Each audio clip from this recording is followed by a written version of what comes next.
Beneath the Waves, the near-death survival of Captain Jonathan Hale. The calm before the storm. The sea has always been a place of both wonder and terror. For some, it is a horizon of freedom. For others, a graveyard of dreams. For Captain Jonathan Hale, a seasoned sailor with over 30 years at sea, it was both. Jonathan was 49, broad-shouldered, with lines carved deep into his face by salt and wind. He had spent his life guiding ships across oceans, surviving tempests, and earning the quiet respect of his crew. But nothing could prepare him for the night when the ocean swallowed his ship whole and dragged him into the afterlife before spitting him back again. It began like any other voyage. The Aurora Dawn, a sturdy cargo vessel, was bound from Charleston to Lisbon. The weather forecast had warned of squalls, but nothing unusual for late spring in the Atlantic. Hale trusted the ship.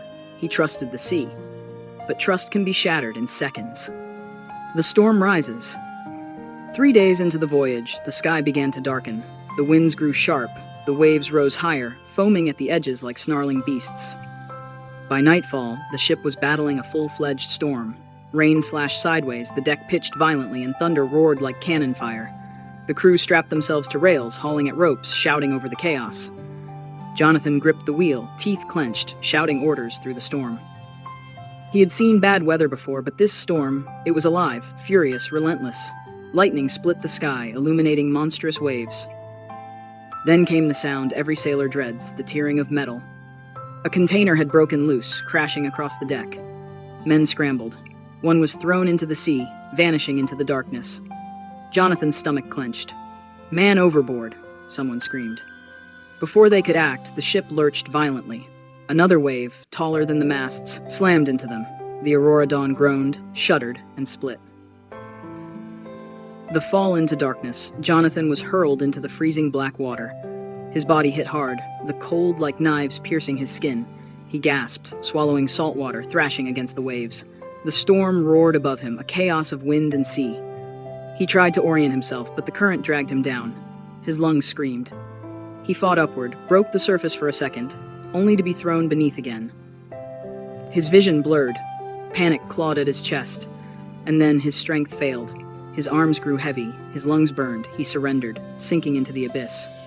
The silence beyond. As the last bubbles escaped his lips, something strange happened. The crushing weight of the water vanished. The panic dissolved. There was no pain, no fear, only silence. Jonathan opened his eyes and found himself floating in light. The sea was gone. The storm was gone.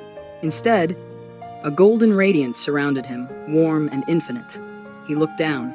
There, far below, he saw his own body sinking into the black water, limp and lifeless. His uniform fluttered like a rag in the current, but Jonathan was no longer there. The light before him stretched a tunnel of light, brighter than the sun, but soft as dawn. It pulled him gently, like a current, carrying him home. At the far end, figures appeared, clear, familiar. His father, who had died 15 years earlier. His younger brother, lost to cancer in his 20s. They stood smiling, arms open, their faces full of love. Jonathan's heart surged with recognition. He moved toward them, weightless. As he drew closer, he felt an overwhelming peace. Every regret, every sorrow, every fear dissolved. He was home. Music surrounded him, not with instruments, but with harmony itself, a sound that resonated through his very being.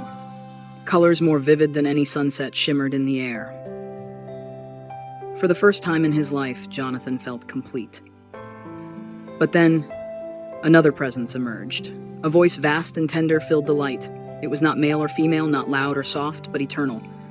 It spoke not to his ears, but to his soul. "Jonathan, not yet." He froze. "Your time is not finished. Your work remains. Your family still needs you. Go back." Jonathan's heart ached. He didn't want to leave. The love surrounding him was indescribable, greater than anything on earth. "Please," he whispered, "let me stay." The voice was gentle, yet firm. "One day you will, but not today. Go back." And in that instant, the light began to fade. The peace slipped away. Jonathan was falling, rushing backward through the tunnel, dragged down into the darkness of the sea. The fight for life. Jonathan's eyes flew open. Salt water filled his throat. He gagged, coughing violently. His chest convulsed with fire. He was back in his broken body, back in the storm. Somehow his hand had caught onto a floating crate. He clung to it desperately, waves crashing over him. His limbs trembled with exhaustion, but the memory of the light burned inside him. "I'm not done," he muttered through chattering teeth. "Not yet." For hours he drifted. Lightning flashed, rain pounded, waves threatened to tear him away. He thought of his wife, Maria, back home in Charleston. He thought of his daughter, Emily, about to graduate college. He thought of the voice, commanding him to live. As dawn broke, the storm began to ease. The sea, though still rough, calmed enough for rescue ships to scour the wreckage. A helicopter spotted him clinging to the crate. A diver plunged into the water, hauling him up. By the time they lifted him aboard, Jonathan had blacked out again. The hospital. When he woke, it was to the steady beep of monitors and the sterile white of a hospital room. Tubes ran into his arms, an oxygen mask covered his face. His body was battered, lungs scarred by seawater, ribs fractured. But he was alive. Maria sat beside him, gripping his hand, tears streaming down her face. "You came back," she whispered. Jonathan closed his eyes, his mind flashing with the vision of the light. "I wasn't supposed to," he murmured, "but I had to."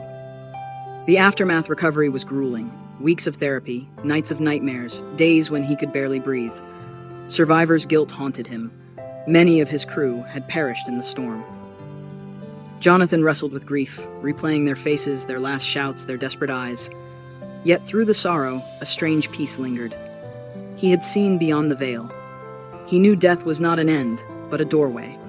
That knowledge carried him, even when the weight of loss threatened to crush him. Jonathan began to share his story, first with Maria, then Emily, then close friends. At first, he feared they would think him mad, but instead, they listened, captivated. His daughter wept openly, his wife held him tighter than ever. Word spread. Soon, Jonathan was invited to churches, community centers, even universities. People wanted to hear what he had seen. Some believed, others doubted, but all were moved. A new purpose. Jonathan never returned to command at sea. His body was too damaged, his lungs too fragile. But he discovered a new calling, giving hope. He visited families who had lost loved ones to drowning, to fire, to illness. He told them of the light, of the love beyond. He assured them they are not gone, they are waiting, and one day you'll see them again. He established a foundation in honor of his lost crew, providing scholarships for the children of sailors who died at sea. He poured his grief into purpose, his pain into healing, and every evening he would walk the beach near his home, watching the horizon where sea met sky. Sometimes he whispered, "I'll be back one day," and he knew the light was waiting. Epilogue. The horizon beyond. Years passed. Jonathan grew older, his hair silver, his face deeply lined, yet his eyes carried a glow that never dimmed, the glow of one who had seen eternity. On the night of his 70th birthday, he sat with his family by the fire. His daughter, now grown with children of her own, asked him softly, "Dad, were you afraid when you died out there?" Jonathan smiled, eyes distant. "Afraid? No. For the first time, I wasn't afraid of anything. I was home." He leaned back, listening to the waves outside, their rhythm echoing eternity. He knew his time would come again. But until then, he would live fully, love deeply, and remind others of the truth he had learned beneath the waves. Death is not the end. Love is greater than the sea, and the light never fades.